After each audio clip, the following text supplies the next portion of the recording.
జై శ్రీమన్నారాయణ.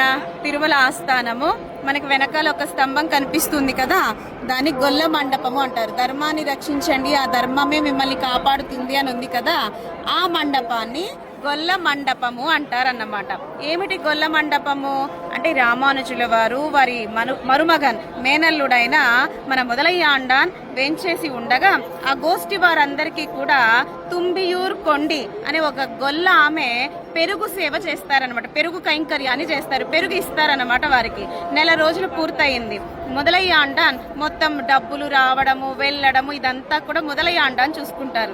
మొదలయ్య ఆండాన్ ఎంత ఇవ్వాలమ్మా, నెల రోజుల పాటు పెరుగునిచ్చావు, నీకెంత డబ్బులు ఇవ్వాలి అని అడిగారు మొదలయ్య ఆండాన్. అప్పుడు తుంబియూర్ కొండ ఏమన్నారో తెలుసా, ఈ డబ్బులు సంపాదించుకుంటాము, వస్తుంది, మళ్ళీ ఖర్చు పెడితే అయిపోతుంది, ఈ సంపద నాకొద్దు, మరి మీకేం కావాలి అని అడిగారు మొదలయ్య ఆండాన్ తుంబియూర్ కొండని.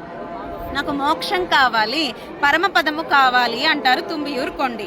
అప్పుడు రామానుజుల వారు ఒక అద్భుతమైన లేఖ రాస్తారనమాట. పరాంకుశాయ నమః, పలానా తుంబియూర్ కొండి అనే ఈ గొల్ల వనిత భాగవత గోష్ఠి అందరికీ కూడా పెరుగు కైంకర్యము చేయడం వల్ల ఈమెకు ఓ గోవిందా వైకుంఠాన్ని అనుగ్రహించావా అని రామానుజుల వారు ఒక అద్భుతమైన లేఖను రాసివ్వగా, తుంబియూర్ కొండి ఆ లేఖను చక్కగా శిరస్సున ధరించి శ్రీమతి రామానుజాయ నమః, శ్రీమతి రామానుజాయ నమః, శ్రీమతి రామానుజాయ నమః అనుకుంటూ కొండ ఎక్కి ఇక్కడికి వచ్చారు.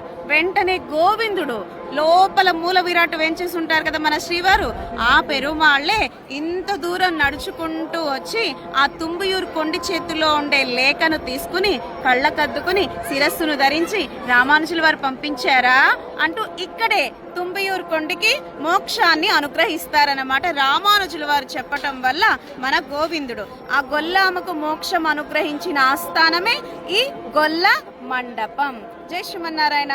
ఈసారి వచ్చినప్పుడు అందరూ ఒక్కసారి గొల్ల మండపాన్ని దర్శించుకోండి. జై శ్రీమన్నారాయణ.